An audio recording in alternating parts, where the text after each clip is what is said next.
Ini belum lama ada tayangan yang membuat kita miris ya, dan terhiris sebetulnya. Di negara kita mayoritas Islamnya itu adalah besar, negara dengan penduduk muslim terbanyak, negara dengan masjid terbanyak di dunia, negara dengan pesantren terbanyak di dunia, negara dengan lembaga pendidikan terbanyak di dunia, negara dengan majelis taklim terbanyak di dunia. Di kampung-kampung di mana ada majelis taklim, ada majelis taklim Ahad, majelis taklim Senin, bertaburan bintang para pendakwah dari yang kelas RT, kelas RW, kelas kecamatan. Ada kiai sepuh, ada kiai separuh baya, ada kiai muda, lengkap sekali. Ternyata ada orang yang 8 tahun sholat berpuasa, tidak tahu kalau keluar sperma itu mewajibkan dia mandi wajib untuk menjadi syarat keabsahan sholat dan puasanya. Ini miris sekali. Mirisnya dua, kalau misalnya orang itu yang tidak peduli dengan syariat, artinya memang tidak sholat, tidak puasa, ya wajar. Berarti memang selalu abai itu, memang nggak mau tahu, boro-boro mau belajar, udah dianggap tidak penting Islam KTP. Kalau ini kan mempertanyakan keabsahan sholatnya. Bagaimana ceritanya itu? Orang itu kan sejak umur 12 sudah akil baligh, sekarang sudah umur 20. Sejak umur 12 itu sudah terbiasa masturbasi, keluar sperma gitu. Dan dia selama 8 tahun itu tidak pernah mandi wajib, karena mungkin dipikirnya mandi wajib setelah berhubungan badan. Luar biasa, berarti orang ini kan setidaknya selama 8 tahun dia tidak pernah berhubungan badan, karena belum menikah, berarti tidak berzina, karena dia pikirnya kan bukan luar biasa, itu normal-normal saja. Tapi setidaknya ini kan orang yang taat, dia puasa, dia sholat selama itu. Tapi dia tanya bagaimana hukumnya, apa wajib saya kodok semua? Berarti apa? Dia sholat, dia puasa, dia taat kepada agamanya, nggak tahu syarat sahnya sholat, syarat sahnya puasa. Ini luar biasa ini. Dan mungkin jangan-jangan nggak hanya satu. Pernah ada itu di Facebook postingan itu. Ada satu ustadz membuat kajian, pesertanya itu ada yang dosen biologi S2, ada dosen bahasa Inggris. Nanya dasar-dasar masalah fikih. Ya sejenis dengan ini. Memangnya kalau misalnya kita mimpi basah wajib mandi besar. Memangnya kalau kita misalnya nonton film atau masturbasi wajib mandi besar. Allah Karim. Luar biasa itu ya. Itu fenomena yang luar biasa. Menyedihkan sekali. Kawan-kawan, kita itu tidak wajib mengerti semua isi Al-Quran. Tidak wajib. Nggak akan berdosa kamu tidak paham semua isi Al-Quran. Tidak wajib juga kita mengerti semua isi hadis. Kita tidak wajib tahu Rasulullah itu sabdanya apa saja. Nggak wajib sama sekali itu. Yang kita wajib adalah tahu cara menunaikan apa yang disetatuskan wajib kepada kita. Yaitu ibadah-ibadah yang wajib. Sholat. Sholat itu kalau kita hanya ingin sebatas menggugurkan kewajiban, yang harus kita tahu hanya bagaimana caranya agar sholat itu sah. Caranya sholat sah adalah tahu syarat-syaratnya apa, syarat sahnya, rukunnya apa. Selesai, itu nggak butuh 1 tahun. Nggak butuh apalagi 10 tahun. Butuh 1 hari. Kalau benar-benar mementingkan agama. Yang perlu dihafal juga tidak banyak. Apa sih syarat biar sholat bisa sah? Suci dari najis. Apa sih suci itu? Nggak ada najisnya. Apa sih najis itu?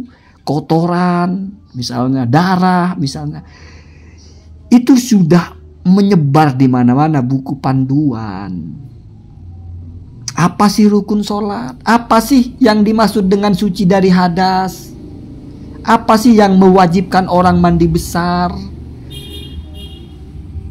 Ini mirisnya double. Kalau orang memang tidak peduli dengan syariat, udah nggak mau sholat, nggak mau puasa, terus tidak tahu, sepaket, emang budek, emang nggak mau tahu. Ini kan taat, Pak.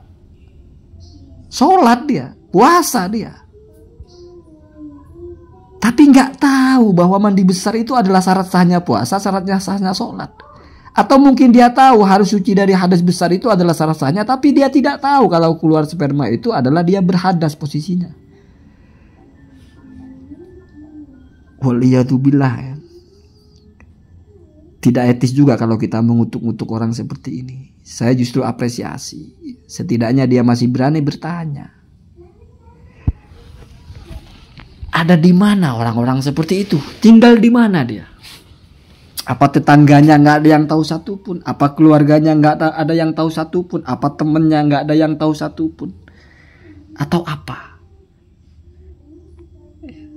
Jadi mungkin itu adalah ya semacam usulan kepada para pendakwa yang sudah terkenal atau apa itu. Mungkin harus punya sesi khusus ya ketika Anda didengarkan oleh ribuan orang, bahkan ratusan ribu orang, bahkan jutaan orang. Harus juga mungkin menyelipkan. Apa sih yang wajib? Percuma Pak kita tahu taubat begini. Percuma kita tahu sejarah Rasulullah begini, sejarah Al-Quran begini, tafsiran Al-Quran begitu, balaghah Al-Quran begini, nahwu begini. Kita jelaskan berbusa-busa bagaimana satu huruf dalam Al-Quran begini begitu. Lah sah-sahnya sholat tidak tahu. Artinya sama dengan kita bicara tentang kesehatan kulit. Kita bicara tentang bagaimana merawat alis, merawat bibir, merawat rambut, merawat kulit, merawat semuanya. Kita berlomba-lomba membuat inovasi bagaimana biar kulit sehat. Orangnya nggak makan Pak. Kan mati. Karena kebutuhan dasarnya dia makan. Syarat dan rukun dalam ibadah-ibadah wajib itu kebutuhan pokok. Itu makanan pokok. Itu penuhi dulu. Nggak apa-apa hitam burik juga. Yang penting itu terpenuhi dulu. Kalau kompensasi, kalau posisinya adalah kita sibuk merawat fisik biar sehat. Sehat dalam artian kulit nih, bukan yang primer. Tapi kita nggak peduli dia tuh nggak makan. Ya mati Pak, percuma kamu ngerawat kulit sehat orang yang mati. Gitu ya. Jadi itu analogi yang sederhana. Itu tanggung jawab ya semua pendakwah. Kalau saya kan youtuber aja tukang roasting. Makanya orang keceluk pendakwah itu nggak gampang ya. Pendakwah itu adalah munzirul qaum. Ya. Pendakwa itu adalah mursyidul qaum ya, yang memberi petunjuk kepada umat. Kalau sampai ada umatnya yang begitu, kita nggak peduli dengan orang yang sudah tahu tidak mengamalkan. Nah, itu malah persetan urusan mereka ya. Ini mengamalkan tapi tidak tahu, itu menyakitkan sekali. Miris kita ya, kasihan. Kalau orang sudah tidak mau, tidak peduli ya urusan dia ya. Kita doakan. Ini peduli dan mau tapi tidak tahu. Sedih sekali itu ya. Iya, saya tidak perlu bicara hukumnya. Anda simak aja di kontennya Bu ya itu bagaimana sholatnya atau puasanya di qadha atau apa ya. Yang jelas kalau ada saudara-saudara kita yang seperti itu, semoga ya, walaupun kalau kita memandangnya terbalik, Anda ini kelaparan di lubung beras. Anda ini kehausan bukan di tengah laut ya, kalau di tengah laut wajar. Di tengah-tengah sumber mata air, Anda berenang di air kok kehausan. Karena nggak mau kalau minum air. Bukan, Anda sedang ada di pinggir mata air kok kehausan. Kanan kiri pesantren, Ahad, Senin, Selasa, Rabu, Kamis pengajian. Kok Anda bisa nggak tahu itu? Sampai 8 tahun. Ya, jadi daripada kita menyalahkan pendakwanya kurang maksimal, kita salahkan orangnya saja ya. Kita salahkan yang satu orang ini saja. Kemana aja gitu ya. Kalau tidak mengerti bagaimana sih hukumnya ini, bagaimana sih yang tidak ada urusan dengan kita, nggak ada apa-apa Pak. Nggak wajib. Jadi belajar ilmu yang fardu ain itu adalah yang berhubungan dengan apa-apa yang fardu ain bagi kita. Kamu tidak punya harta mencapai nisab, nggak wajib tahu zakat mal, nggak wajib. Nggak dosa kamu nggak tahu zakat mal berapa. Nggak tahu masalah haji, nggak wajib tahu haji itu. Kamu belum wajib haji kok. Ketika sudah wajib haji baru wajib tahu. Jadi sebetulnya pengetahuan kamu itu menjadi wajib karena kamu itu punya kewajiban melaksanakan sesuatu. Sama dengan kamu wajib wudhu. Kalau tidak mau sholat tidak wajib berwudhu. Tapi karena kamu wajib sholat, kebetulan kamu tidak punya wudhu, batal hadas ya. Bukan batal hadas, sedang berstatus berhadas, maka kamu wajib wudhu. Ya kalau sudah wajib wudu berarti kan wajib wudu dengan benar. Maka kamu wajib tahu caranya. Jadi itu masuk kepada kaidah lil wasail hukm lil maqasid hukmul apa ya? Terbalik ya. Lil wasail hukmul maqasid. Wasail itu statusnya sama dengan maqasid. Itu logis, Pak. Karena percuma kamu sholat kalau kamu tidak tahu cara sholat. Kan sama aja tidak sholat. Kenapa? Karena dalam syariat, dalam fikih disebut sah itu ketika kamu sudah dianggap sholat kamu itu ya sudah menggugurkan kewajiban. Kalau sholat kamu tidak sah berarti kamu tidak nufud bahasanya. Belum mencapai target, kamu dianggap tidak sholat. Kalau tidak sah sholatnya. Maka untuk kamu lepas dari kewajiban sholat, kamu harus sholat dengan sah. Untuk bisa tahu sholat dengan sah, kamu harus tahu caranya. Makanya menjadi wajib tahu tentang sholat. Nggak mesti tahu dalilnya bagaimana, ikhtilaf ulama, sujudnya nungging. Nggak ada begitu. Kita nggak usah daki-daki lah bicara dalil ini, dalil itu. Nggak terlalu jauh. Belajar yang bener aja udah sholat. Sholat, puasa, zakat ya. Kalau punya duit. Ya haji kalau mau haji. Udah rukun Islam itu aja. Dan Al-Quran punya konsep sederhana. Ya kalau tidak tahu. Ya, fas'alu ahla dzikri. Nanya kepada yang tahu. Nggak mesti kamu setiap orang wajib duduk di pesantren juga. Rusak agama ini kalau semua di pesantren. Nggak ada yang sekolah di umum. Nggak ada yang belajar yang lain. Semuanya ngaji kita fikih. Runtuh juga nanti negara ini. Ya. Tapi kalau hanya untuk tahu cara sholat. Kamu tidak pernah kenal bangku pesantren. Nggak ikut pengajian seminggu. Kamu tulis poin-poinnya. Kamu laksanakan. Selesai Pak. Selesai. Kursus bahasa Inggris berbulan-bulan bayar mahal kamu bisa kok. Kursus agama apa sulitnya? Wudhu dari mulai bagaimana caranya. Nggak usah bicara istilah tetek bengek lah. Kemudian sholat, puasa. Itu bukan hal yang rumit Pak. Agama ini mudah. Kalau hanya untuk sempurna melaksanakan ibadah dalam kategori selesai syarat dan rukunnya itu gampang. 1 hari kamu paham itu, hafal itu. Kamu tulis, taruh di handphone. Gimana cara wudhu? Gimana cara sholat? Kalau ada fenomena-fenomena, kamu tidak tahu, tanya. Dan itu jarang. Fenomena-fenomena itu misalnya kamu ngerasanya sudah wudhu.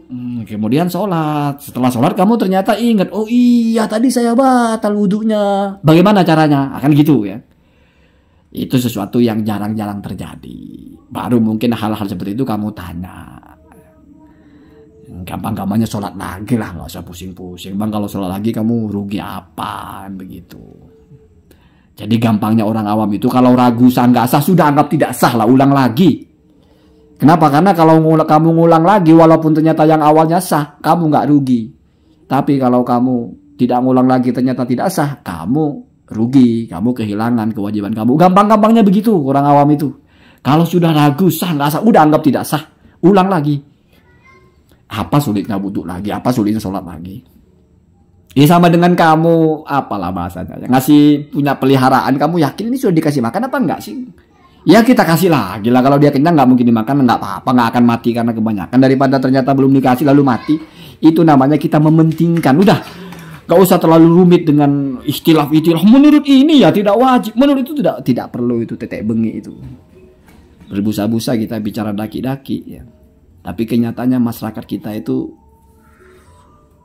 mayoritasnya mungkin ya malah begini ya. Jadi pendakwa-pendakwa itu yang sudah jadi rujukan umat itu ya hal-hal seperti ini disampaikan gitu ya.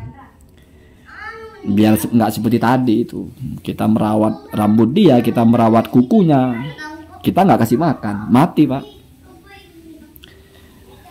Dia tahu bagaimana etika bertetangga, etika jalan, doa safar, doa ini, doa semuanya. Nggak tahu kalau mandi besar itu wajib. Nah kan repot itu. Kita bicara kemana-mana ya.